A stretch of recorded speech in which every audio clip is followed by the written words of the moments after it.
You know, when they play that wretched anthem in the Parliament with the great big flag, you know, they stand ramrod straight to attention. They were busy. I mean, believe this or not, the Liberals and the Greens last week in that debate about Gaddafi want the EU to go to war. Anything to give the EU legitimacy. Anything to give the EU power. They are the nationalists. And they're not small-end nationalists, they're big-end nationalists. They are damned dangerous people, and we've got to stop them. So.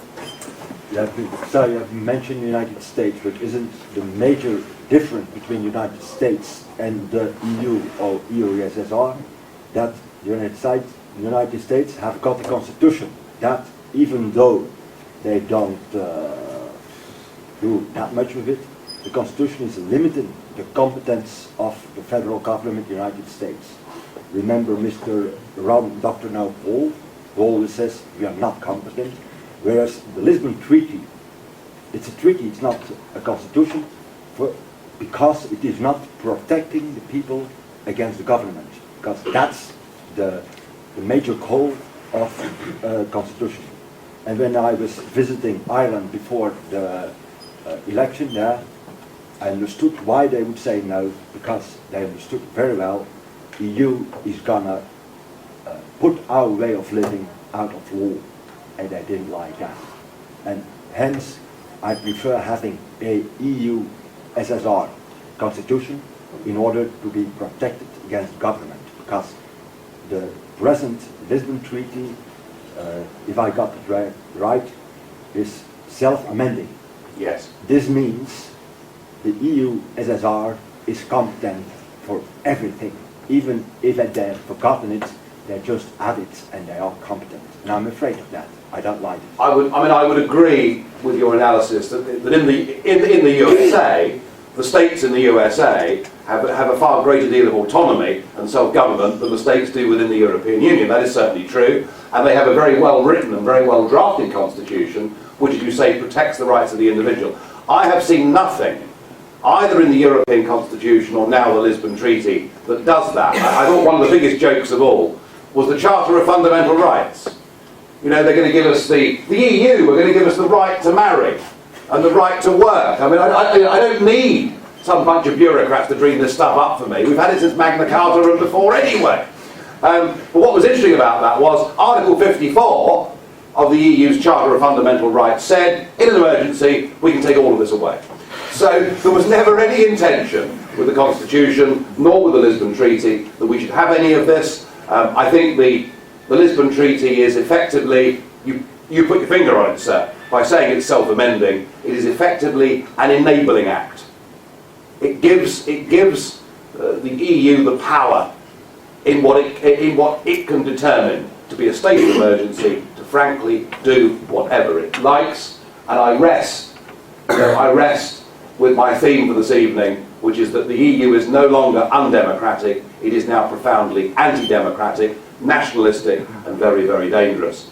And I, again, we all come from different cultures and histories and backgrounds, but I mean, I've been brought up in the United Kingdom to believe that whilst we're far from perfect, one of the things that we've enjoyed progressively since 1215, since the 25 lords threatened to kill King John unless he put in place some proper protections for individuals against the state. I mean, that was the truth of it. They actually would have cut off King John's head had he not done it, and he did it. And we've grown up believing that the presumption of innocence before guilt was vital. We've grown up believing that habeas corpus was absolutely vital, that the state could not imprison you without charge or without presenting the body before at least a magistrate. And we've grown up believing that our right, if we're accused of something by the state or the prosecution service, our right to be judged by 12 good men and true of our fellow peers through a jury system was a good thing. And I now see all of those basic protections that we have had in the United Kingdom for the individual against the state being steadily eroded and destroyed. And I think it's a very sad thing. And perhaps it is this belief in genuine liberty and genuine freedom. Perhaps that's why it's the younger generation, as I mentioned earlier, in Britain and in France and right across Europe. It's this younger generation who perhaps have a rather more, who perhaps nobly have rather more idealistic and optimistic aspirations for the future. It's them that are turning against this European state because they can see it for what it is. So, you as a member of the European Parliament, do you think Turkey will join the Union? Are you able to prevent it, or do you think it will happen anyway? I've got a bet. I've got a €20 bet with the Turkish ambassador to the European Union that Britain will leave before Turkey joins. So we'll have to see. I mean, you know, in answer to this gentleman here earlier, I touched on Euro nationalism. You know, why is Europe wanting to admit a country, 98% of which is in Asia? You know, and we've even heard Barroso in some of his in some of his wilder rantings talking possibly about Israel and bits of North Africa joining the Union. They want to build a global power. That's what it's about. I'll tell you a little story about that. It's perhaps a bit of a story against myself, because I should behave better sometimes, but there we are. And it wasn't long after I'd been elected, back in '99, and I was hopping in a taxi to go out to the Brussels airport, and they put with me in the car a German MEP called Elmar Brok.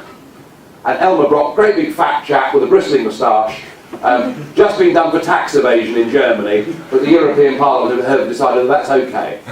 That's okay, he can claim immunity. And Elmar Brok has been for 20 years a member or chairman of the Foreign Affairs Committee in the Parliament. He's a very influential Euro-federalist, a man who, of course, coming from Germany, could never ever talk about his own country because of their guilt about the past. But Elmar Brok is ramrod straight, you know, to that European anthem. Anyway, I'd only been there a few weeks, got in the car with Elmar Brok and off we went, and there was an absolutely stony silence. And Brok sort of kept looking round at me and objecting to the fact that I'd even been born, I think. You know. And Elmar Brok said, "You're ruining everything, you're ruining it!" I said, "No, Mr. Brok. You know, I have been put here by a segment of the electorate that think you guys are wrong, that think we should put all of this to free and fair referendums, and if you win, that's fine, and if I win, that's fine. But that's the way to settle this." He said, "You don't understand. None of us, Britain, France, Germany, none of us are big enough on our own to be the world's global superpower. We have to be bigger than America. We have to be the #1. And it was wrong of me to say to a German, "I bet your grandfather said things like that." I couldn't help it. I just couldn't help it. But I mean, there we are. There is an insight. There is an insight from somebody who's lived and breathed and worked within these institutions. I'm not making this up. This is what these people believe. This is what these people want. They are bloody dangerous people, in my opinion. Right, okay, so I have a little question. Imagine one day, to make it easy, a new country in Europe, for example, Flanders, in a couple of years. Yes. I hope so. As long as 2 years, you think, yeah. One of the first things, if not the very first, is to organize a referendum about staying a member of Europe as it works now, or if it does not work now. And if they say, we don't want to continue like now, we get out of it. What would be the result of it? Or what would be... Well, I mean, there are some within the institutions who, of course, will always make dire and grave warnings that if you act against the union in any way at all, you know, they will stop trading with you, you'll become a pariah state. Actually, none of that's going to happen, is it? Because business is business. You know, I mean, if you're a Flemish manufacturer of widgets, and I'm a consumer, and your widgets are good widgets, at a good price for widgets, sir, I will go on buying your widgets, regardless whether you're from Belgium or from an independent, free, new, proud state in Flanders. You know, I will go on buying your widgets. And similarly, You know, whenever I've asked this question about Britain's future, you know, I've been told by everybody, actually, in reality, from Neil Kinnock, God, I couldn't stand him, never mind, to Tony Blair and all the rest of it, you know, if Britain wants to do something different, that's up to Britain. But the best answer of all to this was the great, lordly, godlike Giscard d'Estaing, who, when he launched the Constitution, said, and with this Constitution, back to the previous question, you know, with this Constitution we will become a global superpower. And a German correspondent said, but sir, a foreign policy, a European army, a European navy, the British will never accept this. And Giscard said, what the British need to understand is that unless they accept this Constitution, straight treaty, they will be relegated to the status of a country like Switzerland. And you know what? I thought, if you want to relegate me to the status of a country that is the richest in Europe, that has exactly the same terms of trade with France and Germany as we do whilst being members, that doesn't have to put up with 3,000 new laws a year, that doesn't have to pay 50 million quid a day as a membership fee to a club whose accounts have not been signed off by the auditors for the last 16 years in a row, and if you mean be relegated to the status of a country whose democracy is so open and free that they can hold their own parliament to account by demanding a referendum, I'm all for relegation to the status of a country like Switzerland, and it'll be the same for you. Good, thank you. I'm done now.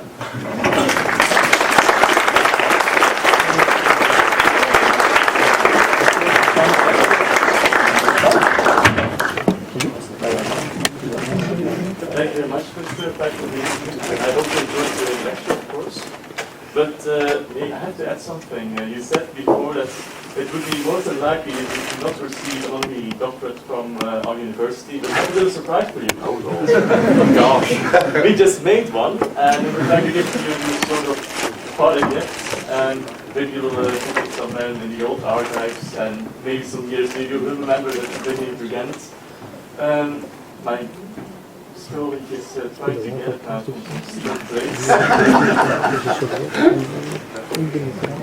Meanwhile, I'll also tell that after the lecture you'll have a little time in the Kapitelhuis. I think you all know the location. If you don't, you just follow me. And there we go. Right. Well, there we are.